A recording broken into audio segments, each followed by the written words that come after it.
யாருடைய ஈமான் உறுதியானது, யாருடைய ஈமான் சந்தேகத்திற்குரியது என்று இறைவன் தெரிந்து கொள்ளுவதற்கு நாடி ஏற்படுத்திய பயணம் மேராஜ். ஆம், இது ஒரு இபுத்திலா, இது ஒரு சோதனை. நல்லவர்களின் ஈமான் அதில் உரமூட்டப்பட்டது, சந்தேகிப்பவர்களின் ஈமான் அது ஒன்றுமில்லாமல் போனது. இந்த சோதனை யார் யார் எந்த தரத்தில் இருக்கிறார்கள் என்று தெரிவதற்காக வேண்டி இறைவன் ஏற்பாடு செய்த நிகழ்ச்சி. ஆக முதல் நிகழ்ச்சி சோகத்திற்கு மருந்து, இழப்புகளுக்கு ஆறுதல். சொல்ல போனா இந்த வார்த்தையில சொல்லலாம், நாயகமே உங்களுக்கு பூமி நெருக்கடியானால் பரவாயில்லை, வாருங்கள் வானத்தின் கதவு திறந்திருக்கிறது என்று அல்லாஹ் கூப்பிட்டான் என்று சொல்லுவோம்.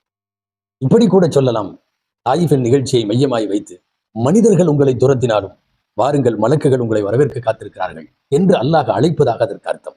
எனவே முதல் இது இழப்பிற்கு ஆறுதல்.